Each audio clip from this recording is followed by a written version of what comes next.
So a lot of people are worried, like, oh, are they gonna, be partiers, college party frat guys, and destroy your house, right? But for me, I found that's not the case if you target the right type of tenant. So I target tenants that are more like professional school students, pharmacy, dentistry, medical doctors, nurses.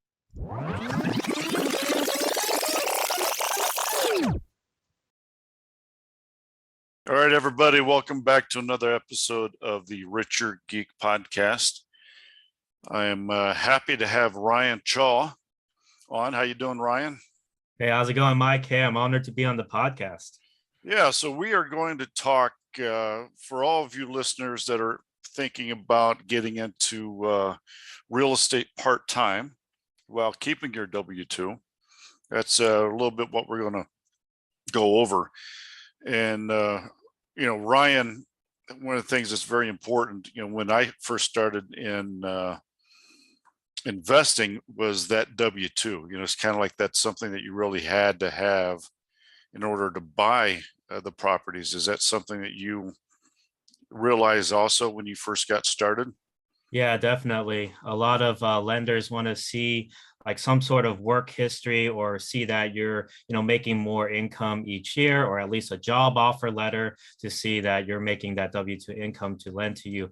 That's for conventional financing. Conventional financing is one of the best type of financings out there. You have like the lowest rates as a W-2 worker. Mm-hmm. Now, how did you get started in investing in real estate? Yeah, I was inspired by my grandpa. He bought a couple properties in the Bay Area. We all know those properties went up like crazy. The rent went up and it paid for his expenses. And also, he was able to pay for part of my college tuition and that of my brothers as well. I also saw my friend get into it while I was in college. He house hacked. He bought a property next to campus and he rented out to roommates. And I was like, hey, I can do the same thing. So I basically started out in 2016, bought my first property. I actually had to save up a lot of money. So I didn't actually have to if I wanted to house hack, but I saved up a lot because I wanted to be in the best position to purchase as much property as possible. So I worked a couple jobs, 2 jobs actually, and I worked overtime. I would work like from 7:30 a.m. sometimes to 10 p.m. So I'll do like a double shift.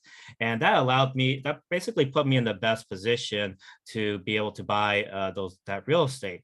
And so I bought one a year, rented out by the bedroom, and now I'm making $17,580 per month in rental income. So it's about $6,000 per month in cash flow, and I'll be able to retire next year at 31. Now, before you retire, how are you going to, or what's your plan on getting more real estate if you no longer have that W-2? Yeah, that's a great question. So right now I'm tapping into the equity on some of my properties. So I'm going to actually purchase probably 2 more this year, 2 more next year. And for me, that I feel like that's enough cash flow. I'll be having around $9,000 or $10,000 in cash flow per month. So I feel that's enough cash flow to kind of live a good, comfortable life and pay for my expenses so that I can be able to have that time freedom and flexibility for myself. I actually plan on selling one of the houses and paying off like 3 other houses with the equity because that house is already paid off. And then I'll just have a couple houses that are mortgages and some that are fully paid off. And then my plan is to just basically use that passive income to explore other ventures in my life. Now, you've been at it for 5 years now, and you're still in your 20s, right? Yeah, 29. Okay. Yeah, I'm still going at it, and I'm much older than you. But so you want to pay some off, and so when you talk about the internal rates of return and the cash flow, do you think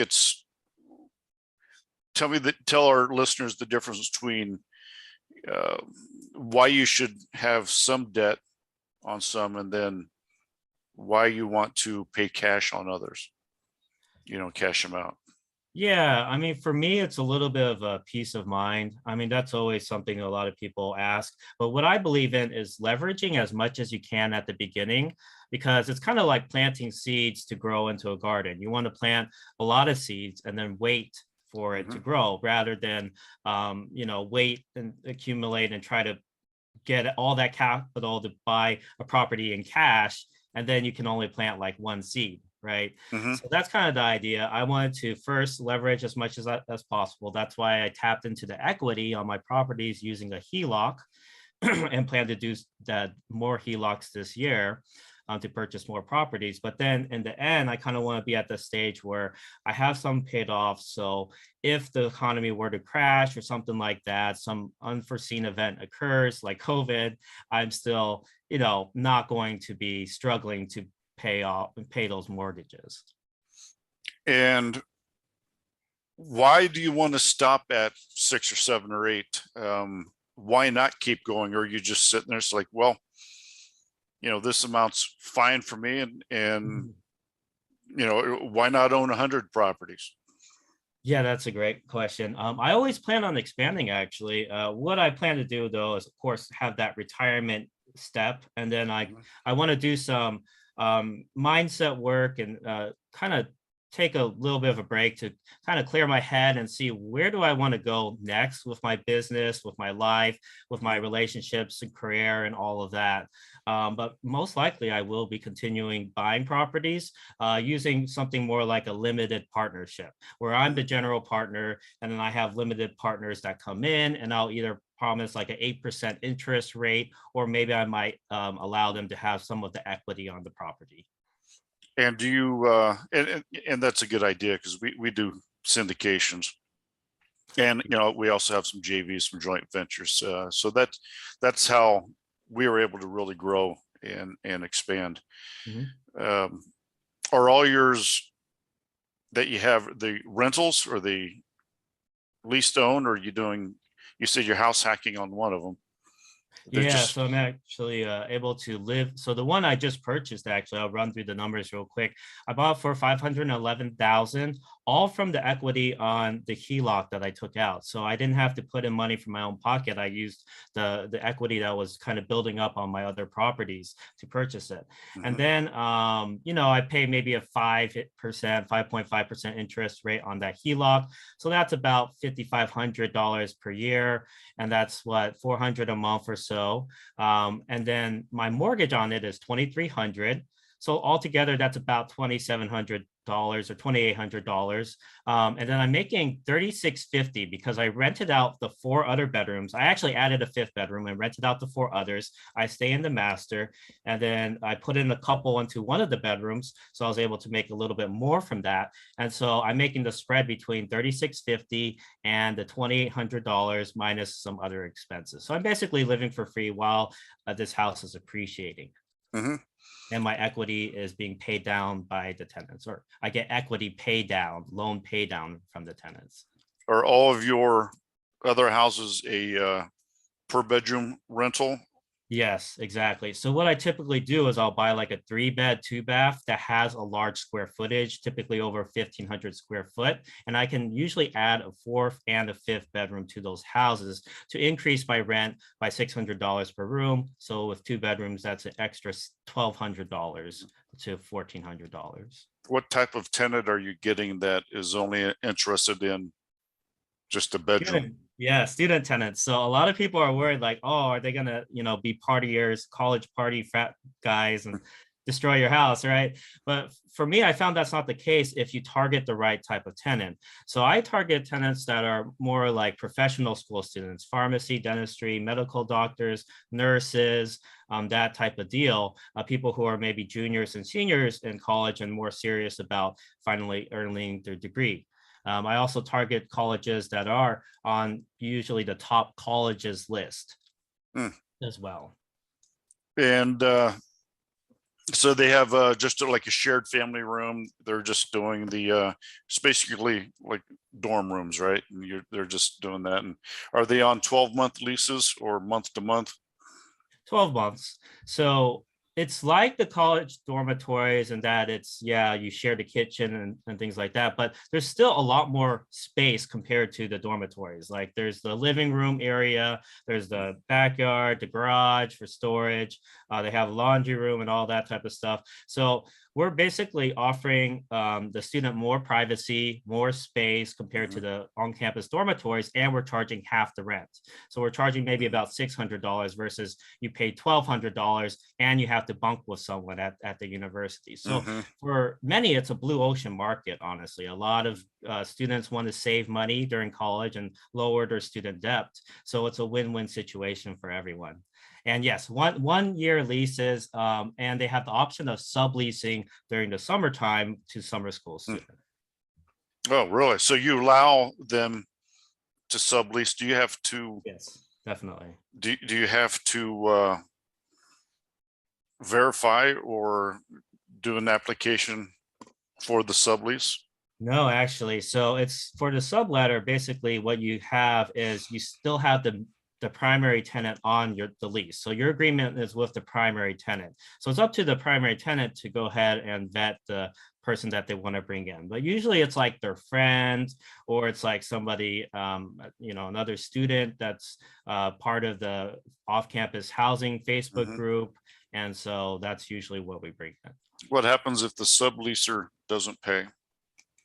Then the primary tenant, unfortunately, is still responsible for paying the rent. But with, what I say is, hey, choose somebody you trust, vet them yourself. I would recommend collecting like a security deposit in case they stop paying you and then you pay us. So if you collect that security deposit, at least you're good for the next couple of months, and then we can work to resolve that situation. But here's the thing, a lot of people are worried about evictions. So there's two main problems in real estate. Sorry, there's evictions and then a tenant not paying, right? So for this niche where you're investing in student housing and renting out to students, it's usually the parents that are going to be paying the rent. And so no parent's going to just stop paying rent for their child and risk like the eviction process and all of that. So I've never really had to deal with that type of circumstance because I choose the right tenants. What kind of addendums do you use for the sublease? Do you have any? I actually state in my lease contract no subleasing unless written consent from the landlord, essentially. Okay. Yeah, I'm just going through because we have a lot of homes. I'm just kind of going through the process. Yeah. Well, the process that you're doing, then just some of the liability issues that could pop up and might, especially with the landlord tenant laws in California, the way that they are. Yeah, definitely. And that's why I recommend you collect a pretty large security deposit, either 1 to 1.5 times month security deposit. That's just in case something were to be broken or, something happened in the common area. Then at least you can take from the deposit if something were to happen like that. But I haven't had too many issues again because I do the right marketing and I really vet my tenants before I bring them in. Yeah. So if what happens if the sublease doesn't want to leave? Yeah. And then the person that's on the contract says, hey, you need to get out. Now you have an issue with the sublease and they're not even on the lease. Yeah, so in that case, what I would do is usually I do actually get contact info from everyone at least. And so a lot of times they'll list like, their parents for emergency and all that. So if it were to get to that point, there is a step-by-step process. I would, of course, contact one of the parents, and I'll, of course, talk directly with them if the tenant still can't resolve it themselves. And then after that, I would just say, I'm just going to call up the parent and say, hey, this is the situation. Can you help me out here? Yeah. Interesting. Yeah, I see. We could talk about this off recording, but yeah, I mean, it's an interesting way to do things. All right, do you have any ambitions on doing like multifamily, or you're just going to stick with single family houses? Maybe multifamily student housing. So like complexes nearby, because I just really like this model, right? The student is not the one actually paying the rent, it's the parent. So they have an authority figure in case something were to happen, right? And it's separated. So like if the tenant gets mad at you, you're not gonna all of a sudden stop not getting rent, right? Versus in a normal single family, if the tenant doesn't like something or they expect you to make this repair or whatever, you have a bad relationship with them, all of a sudden they stop paying rent. Now you're stuck with potentially doing an eviction. Yeah. And do you make the parents co-sign? Yes, definitely. Whenever Okay. possible. Mm. Yeah. Yeah. Because if the kids think that mom and dad's going to pay, and then you don't, you evict, and then they don't leave, and you have to have some type of recourse. Exactly. Yeah. Especially if that sublease is there, then what if they stop paying? Now it Yeah. goes back on the original parents, and they're not going to like that someone else is actually living there, and they have to be responsible. So I can just see Right. Yeah. Potential there. a Exactly. lot of different potentials. So where do I you? do try to Yeah. invest near, sorry, and like follow up to that. I do Mhm. try to invest at colleges where they do have like summer school sessions pretty frequently. Mhm. So my college, actually, the pharmacy school has year-round schooling. So they go through summer as well. Same for the dentistry, they go through summer. So I kind of like try to find schools that have that, so that I'm not worried about having to deal with subleasing. And a lot of times, the students don't even want to sublease. They'll go on their summer vacation, and then they might use the house sporadically during the summer. Mhm. So they're like, I might as well just store my things there so that I don't have to move out and then move back in next year, Mhm. right? So a lot of people are just doing that because it's not too much in rent. It's a fraction of what they would pay on campus. So it Sure. just makes sense for a lot of them to just do that. So where do you see yourself in 5 years? You have 6 properties, 5 years. Where do you see yourself? Yeah. So that would be 5 years plus 29 is 34. I might be working my pharmacy shift like once or twice or maybe 3 times a week. I still have yet to decide that, because I really do love the profession, because we're helping people and giving back to the community, especially during this pandemic. One of the things I did was went out and gave a lot of the COVID vaccines. And so, it kind of helped. I mean, there's some controversy, but I believe it did kind of help end the pandemic. Um, and so I'll be doing that part time, but I do want to eventually get into like medical research, because one thing that happened when I was 2 years old was I had a life-threatening allergic reaction, anaphylaxis to peanuts. Mhm. And so ever since then, I've always struggled with these allergies throughout my life. And one of my big goals before I pass away is to find a cure for allergies. So either investing in medical research for that or starting my own medical research company. So, I had all these big goals since I was a child, and just working, 40 years as a pharmacist, even though it's great and I'm giving back to community, I didn't want that to be my only impact on the world. Okay. Well, very good. Now, where can everybody find you? Yeah, so I offer coaching for the student housing business. And for those who are just interested in the student housing industry in general, or those who are just trying to get started in real estate, I provide this free guide, which kind of goes through the step-by-step of how I did it.